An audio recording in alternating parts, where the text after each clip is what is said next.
you either have the fire to be an athlete or you don't. With that comes discipline, hard work, and with real estate too, you have to have a great personality. You have to be a go-getter. You have to be creative and organized and constantly be living and breathing the market. Welcome back to another episode of A Measure of Passion. Today, I am lucky enough to have a friend and colleague of mine, Kelly Schmidt.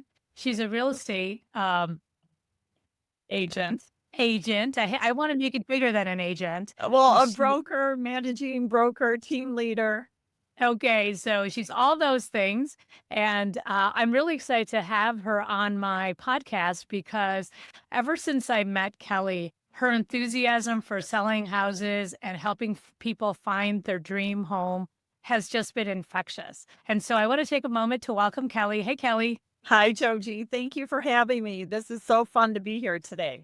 Yes, well, I appreciate you taking the time out. I know it's not easy to coordinate our schedules, but tell me and the listeners, how long have you been selling real estate? I have been in real estate 15 years already. I started out as an elementary teacher in St. Charles. I taught grade first, second, and fifth. Then I stayed home with my three kids for 8 years. And then this is my 15th year in real estate. So time flies. Wow. And how did you transition from, or why did you transition from being a school teacher to, really now owning your own real estate company? Yeah. So in 2000, let's see, it was right around the time my kids were born, 2000, 2002, 2003, when I was staying home. We had a blueprint business, a side business, and I started working with architects and builders and picking out things for homes. And I quickly just absolutely fell in love with the business. Then in 2010, the market tanked, and I knew I had to go back to work. I was going through a divorce, and I had my master's in administration, so I could be a principal if I wanted to at that time. But I was so passionate about real estate, so I announced I was going into real estate, and people thought I was crazy. The market was terrible. But I knew I would love this career, and I quickly rose to the top 1% of my brokerage at that time. And then I became a top producing agent and opened my own brokerage. And 5 years ago, I got licensed in Florida. And so at that time, then I merged my company with Global Banker. So, do you split your time now between selling properties in Illinois and Florida, or are you I in Florida do. exclusively? Oh, No. Chicago's my primary market. Florida's my secondary market, but I do go back and forth. I specialize in Naples, Bonita, Fort Myers, and Estero. So this area, I'm in Naples right now, and they call Naples like a mini Chicago. There's so many people from St. Charles, Geneva, Batavia. So I market, sell here, buy there. So I go back and forth and help friends and family, but definitely love the opportunity whenever it presents itself to get back yeah. to Florida. And so I know you said you fell in love with construction and that piece, and that's really what made real estate like an option for you. But what is it really about the housing market that really inspires you? Yeah, so you are so much more than just a realtor. First of all, they say teachers make the best realtors because when you're educating someone's child is their biggest possession, and their other biggest one is their home. So both processes need educating, patience, hand-holding, organization. So there's so many similarities between the two fields, but I absolutely love meeting people at all stages in their life. Unfortunately, I deal with a lot of grief too, death, divorce, but then exciting marriages, first-time home buyers, relocation. So I love helping someone get from point A to point B. And there's a lot of crazy every transaction has some hurdles to jump through, but I love challenges too. Yes, I can understand. Can you tell us a story about the grief and the happiness? Like, what's an example of a homeowner that was going through a rough time that Yeah. you were able to help them solve whatever they were dealing with? Yeah. So I have dealt with a number of divorces through the years. My most recent one nice married couple were going separate ways, both very sad, both at different points in their life. So I think when I work with people divorcing, it's very important to show a unified front, like hearing both parties, not taking sides, being very transparent. Oftentimes we get on group text strings, so we're all on the same page. But the confidentiality piece is so important too, because they're going through a hard time. They share a lot of details, and you really want to be empathetic, which I have been through that in the past. And I think I'm very thankful in that sense. I went through that rough time, so I'll never forget how it feels when you meet Yeah. someone at that stage, and just to help them get to a better place in their life. And then the flip side, take a young couple getting married. I love working with people getting their first home, not even people getting married, but a single person venturing off from renting to buying. That's super exciting. I love helping clients escalate to their second or third or fourth home or vacation home. So there's every day is something different. I love working with all different kinds of people. Yes, and I have to imagine that even if it's a divorce situation or if it is a single person moving into their own owning their first property, I mean, what you're giving them is a sense of ownership, whether alone, whether together, or whether being, single again. And what is that? How do you share in their joy in those various stages? So I never stop once we close, just because the transaction is over. Oftentimes clients start as clients and end up as friends. I have so many friends like you, for Yeah. example, but I'll be driving and think of them and send them a quick text. I let them know no matter what, I'm here, even if it's 2 or 3 months and the furnace goes out or whatever, that I'm always here. I'm always um, willing to get in touch with their agent, to anything I can do to help them. So they come back and work with me again in the future, and turn into just a relationship for life. Many times it filters down to working with other members of the family, and I kind of become a family realtor, and I love that too. Oh, I'm sure. I'm sure that being a family realtor is really the highest compliment that a family can give you. It is. It really is. Yes. Yep. And I know that when I worked, you and I met when I was doing physician recruitment, and we would try to help the physician who was relocating to our area find a house for their family or what their needs are. And Yes. so I'm curious about that. How do you go about finding the perfect home for the individual that you're working with? Yeah, I still work with a lot of physician recruiters, and Great. I absolutely love it. So I'll use my most recent one. A couple was moving from out of state to the Barrington area. So he was working at McHenry Hospital, didn't know anything about the area, had two small children, valued education very, very high on their priority list. So, as a realtor, you always have to be careful never to steer, and you have to be the source of the source and never the source. I was taught that a long time ago. So, I can give them all kinds of strategies, but I can't steer and say, oh, this is the neighborhood you belong in.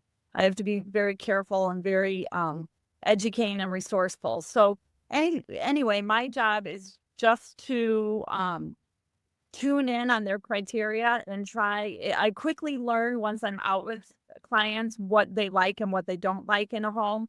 So we just continue to refine the searching, and it's a great challenge for me to send them a property that I think really fits their needs.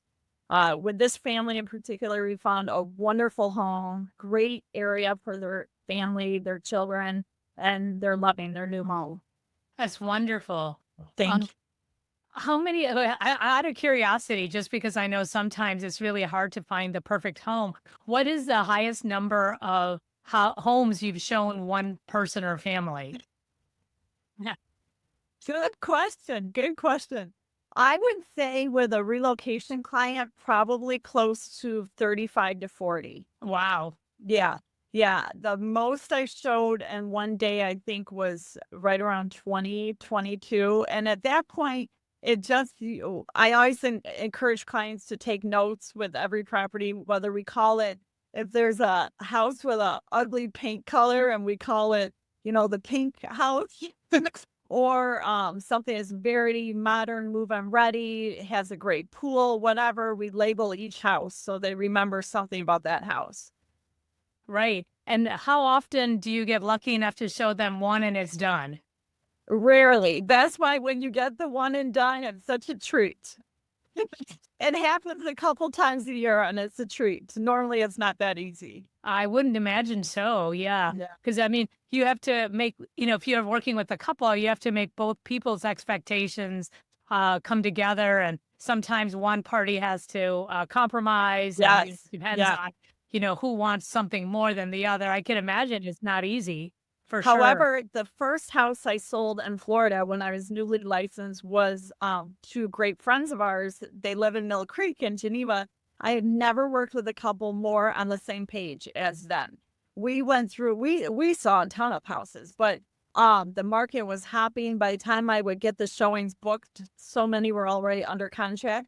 But they walked in a house and they were just spot on together as a couple, and that was really fun. That was the only couple that I've ever worked with that were so much in agreement.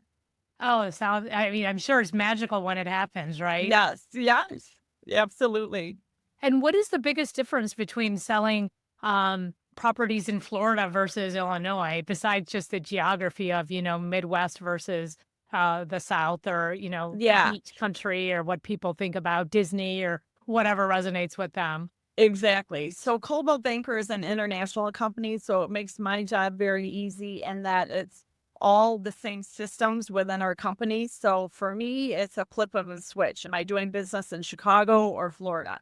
So Okay. when it comes time to market a property or write a contract, there's different contracts. Chicago contracts are different from Naples contracts. Counties vary in contracts, but just being knowledgeable, especially in Florida with hurricanes and different changes in laws and insurance, you just have to always know the market, study the market all the time. So you are the best advisor for your client. That is your job is, they're spending a lot of money on a huge asset. So you better know what you're talking about and Yes. stay abreast with all of that. Yeah.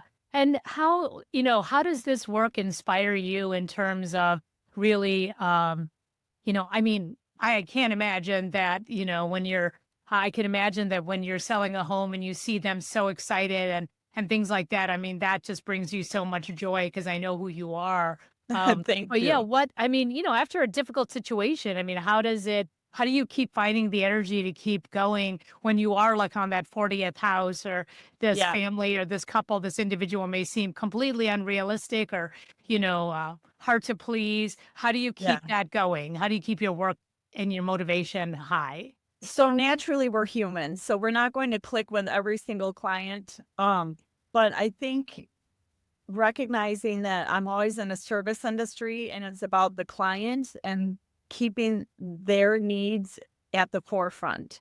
I have a job to do. My job is to work hard for them and find them what they need and also guide them and advise them that, for example, we're in a strong market. If if a client wants to put in a lowball offer, it's my job to advise them that that's a waste of time for all parties.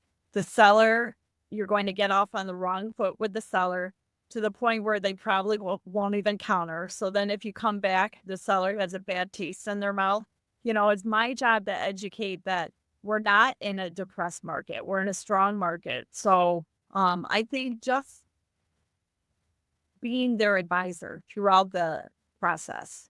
And, if they it's just your job to guide them the right direction Yeah. throughout. I know my sister-in-law is also a real estate agent. She works in Michigan. And I know that some of the hardest times for her as a realtor is when the market is really hot and Yes. you can't even make a bid because there are so many offers coming in, and Yes. you're going, 20, 30, $40,000 over asking price, and you can't even get in with an offer. And Right. that's not what most people, I think, would imagine. That is the hardest part of the job. But it Right. seems like that creates the most amount of stress for my sister-in-law. It's not when the market, I mean, also if there are no homes on the market, obviously it's difficult, but it almost seems like what's more difficult is not being able to, you know, give that her buyers the ability to get even in the door. It seems to stress her out quite a bit. Can you speak to that? Yeah, so that separates there's a lot of realtors out there, but there's a small number of top producing agents. That's what separates myself from other agents. I pride myself in having those strategies that a lot of agents don't have. So if you're in a multiple offer situation, what are you going to do to get the job done? And I have a lot of strategies that continually work for me. Um, it's important. It's important to work with an agent that loves to negotiate. That's one of my favorite parts of this job is I study the market every day. And when we're in a multiple offer situation, I know the market well and I can speak to that and I can speak to, how this property is different from other ones and why it's worth 10,000, 20,000 more. But there's a fine line, even in a multiple offer situation. You don't want your client to grossly overpay either. Right. So just continually guiding them in the right direction. Yeah. And I mean, I'm sure that you become a part of their family. I know one realtor I worked with said, it's amazing to me when I step back and look at my career. I helped this one family, buy 3 or 4 houses in the time that we've been working together, because it's not Yeah. just about selling one house to a family. It's about that ongoing relationship which you've spoken to. And so, how do you develop a relationship? Like, what are the keys to that success so that they do remember you when it's time to buy their next home, or if it's time to downsize, or, all the changes that people go through in their life? Yeah.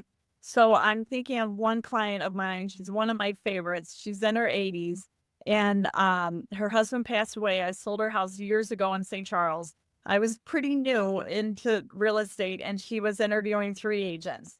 And I came into the listing presentation. She said, I'm just going to be honest and tell you my house is worth this per the other 2 agents. And I said, I believe I can get you 25,000 more. And she, wasn't quite sure, but she said, I trust in your confidence. I'm going to hire you. And I did it. And we became lifelong friends. I did sell her 2 other properties and she moved into a 55 and older community and she passed my name to several people within that development. And I had 8 sales from them last year just from her recommendation. And Wow. her daughter, son-in-law, like I've worked with the family a lot, but I think just, studying the market every day is very important in this business. Yes, I mean, who knew that there was so much upkeep with, the housing market day to day? I know, like, in 2007 and 8, when the financial situation changed a lot, that was a really significant time. But how much Mhm. variability is there from day to month to month or season to season? Yeah. Which I know there's like a time to sell your house and a time when, like in the wintertime, maybe houses don't move.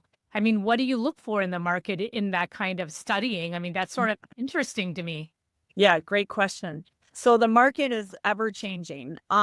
Spring market, a lot of people think starts March, April. It really starts, I swear it starts earlier every year. So no pun intended, right around Super Bowl Sunday is usually the kickoff to spring market. So this right now is the listing season. Like people are getting ready. If they haven't already listed their home, it's a great time right now. You're going to get your best value this time of year. So it's important to not miss that window of spring market. Then summer comes, school lets out, people are going on vacation. So it kind of slows down a little bit. However, you want to make that window if you have a family to buy before school starts. Then fall, we have fewer buyers, but we get an uptick again once everyone's back in college and school. Again, obviously it slows down a little bit around the holidays, but it fires back up again right after the holidays. Wow. So it's like a full year. It's not like you get a lot of time downtime. Never. Joji, this is 24/7. I know it. I know Yeah. you know, there are things that I think, oh, my job is 24/7. I didn't think a real estate agent's life was 24/7. Yeah. But I guess, you know, if you have that policy where they can call you if they run into any kind of trouble, Yeah. then, you know, if their heater turns off and they need some help and they don't know because they're in a new neighborhood, you know, Right. you're their go-to person for Yeah. sure. Yeah, and honestly, there's a lot of part-time agents out there. In my opinion, it's very difficult to do well and be successful as a part-time realtor. If, for example, if you hire me to sell your house and I'm working a second job as a server, for example, and we have your house under contract, we're doing the home inspection and goes south. You know, there's mold discovered in the attic, for example, and you can't get a hold of me because I'm working my second job. That is a huge disservice to the client. So, I think in this business, it's so important that you're accessible and have great communication skills. And that's what I mean about 24/7. It's just, it's a full-time plus job to do it. Absolutely. Yeah. That's where it goes back to that top percent are the people truly selling. There's a whole lot of realtors, but that 1% are the ones really selling. Wow. And, you know, I think my daughter is about 5 years older than your oldest. And Okay. so I'm thinking about like my daughter is getting to the place where she'd like to own her first property, like condo.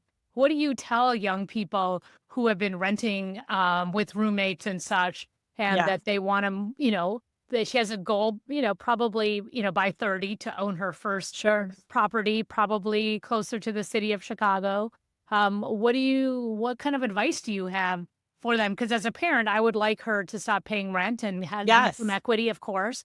And so 100%. what do you think are important for those people hitting their 30s and when it comes to like how much money do you need to put down? What is the market forces like closer to the city in terms of, you know, how expensive it is to buy down there? I'm just picking your brain as a mom now. Yeah, yeah, you bet. So, first of all, the market is projected to be kind of flooded with 30-year-olds, that we are going to really have a large population of that age group ready to buy right now. Um, First step, and I encourage renters to get out there and buy something because the rental market is so expensive. And like you said, they could be gaining equity in a home. But first step is to find a lender that you can trust. And I always have a few recommended preferred lenders I work with. But find a lender, even if I have a daughter too who wants to buy, but she might be 9 to 12 months out. But I already have her set up with a lender and all of her ducks are in a row. So when she is ready, she's in a position to submit an offer. But find a lender. That's step one, get pre approved. Um, you can work with an agent, get set up in a search. So even though you're not ready to buy, you're getting properties as soon as they come on the market. Don't look at Zillow. Zillow's very inaccurate. They publish properties that are not even on the market. They're expired. The estimates can be 100 grand above or below. So again, an agent brings so much value to the transaction. It's important to find a good agent and a good attorney, and then later, or good agent, good lender, and then later a good attorney too. And, you know, my daughter is going to be in the situation where the physicians were that I introduced to you, which is that they have a lot of school debt because you know, they're in school and they're graduating. My daughter ideally would be in a doctorate program and looking to buy. So it's like she has debt now and she's going to Yeah, accumulate more debt, you know, yeah, before she's probably done with school. How feasible or realistic do you think it is for somebody like her to be able yeah, to buy a property when she does have accumulating debt, yeah. you know, as part of her, you know, her situation?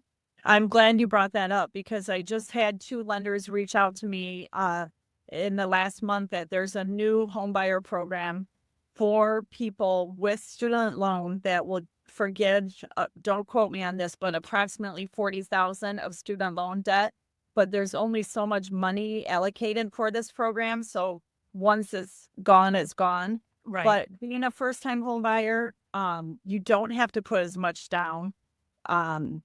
There's still FHA buyers that can put as little as 3% down and save your cash to do improvements.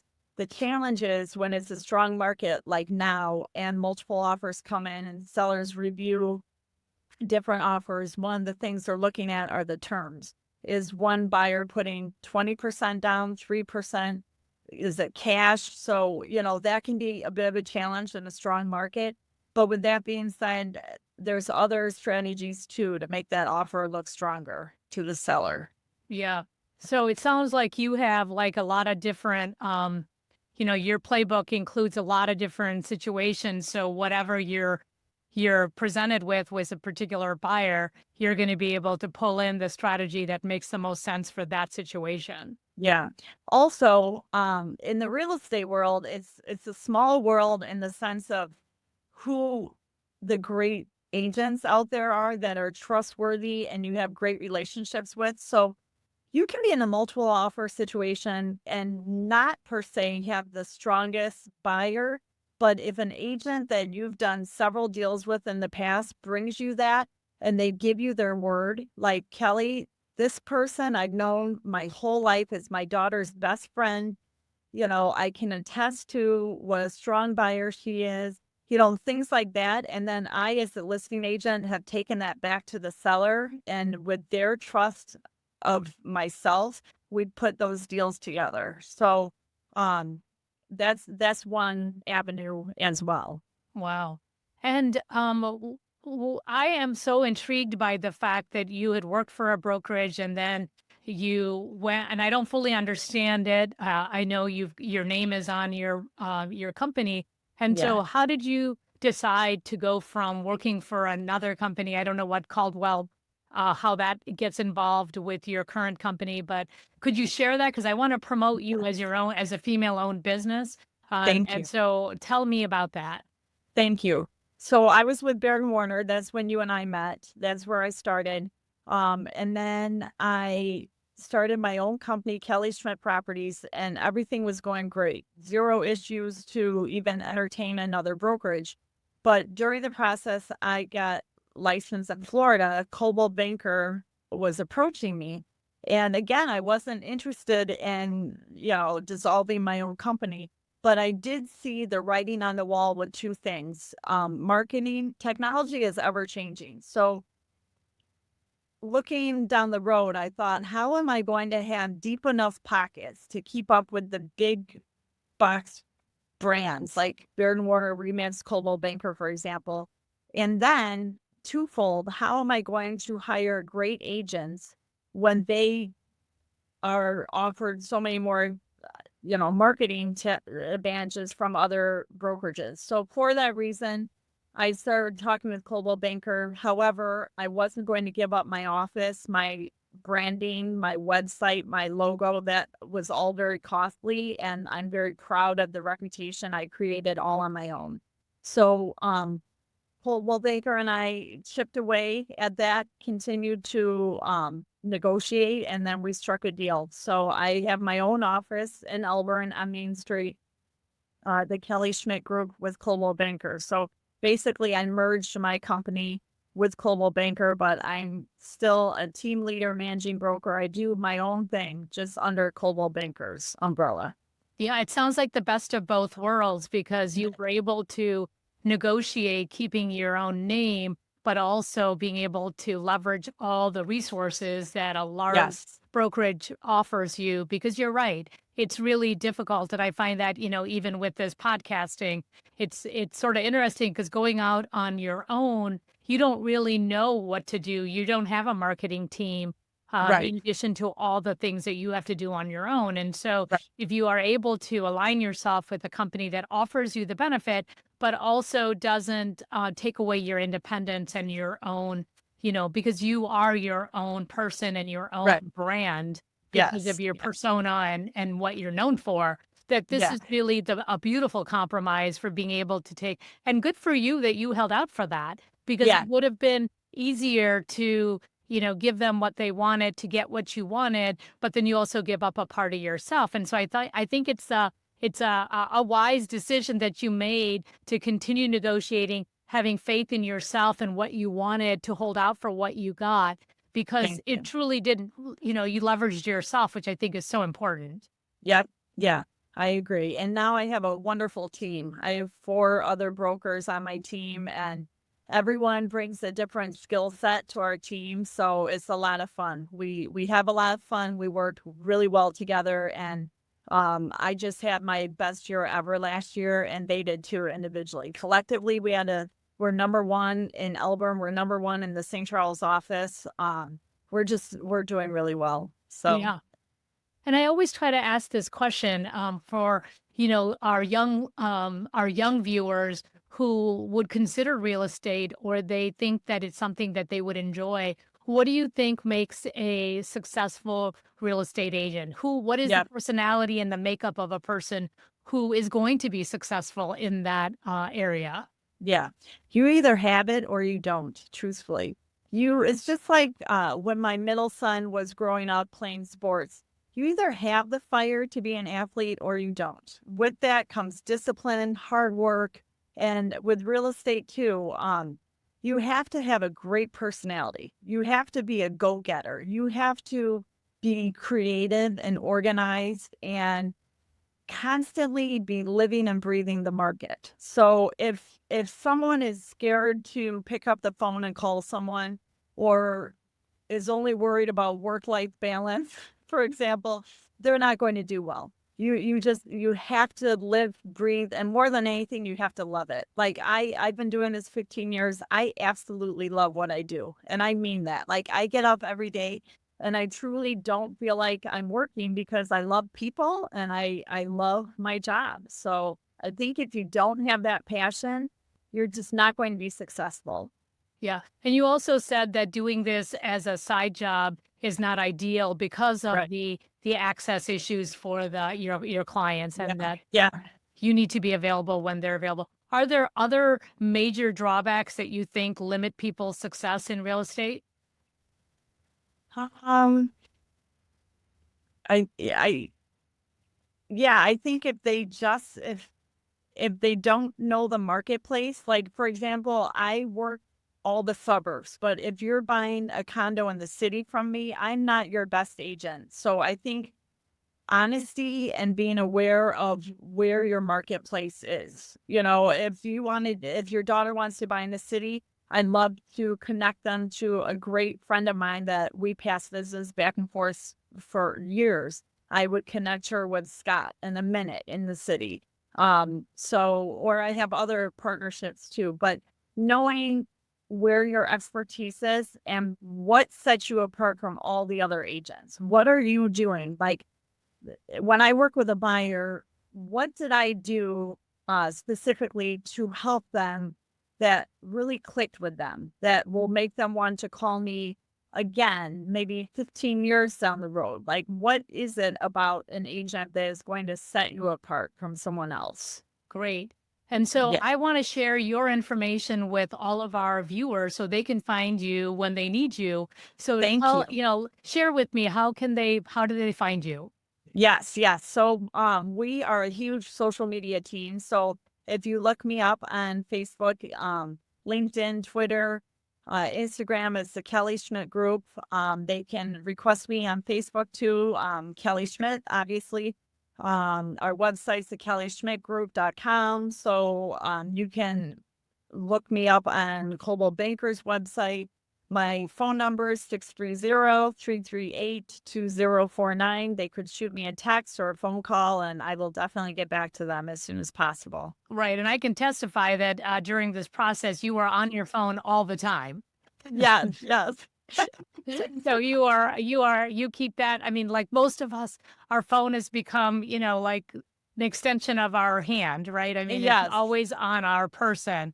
So I want to exactly. thank you so much for taking the time today. I mean, you've always been somebody I love talking to because your Aw, enthusiasm is infectious, and you are just a wonderful person, and you'll do thank anything you. for anyone. I mean, that's just sort of the way I experience you.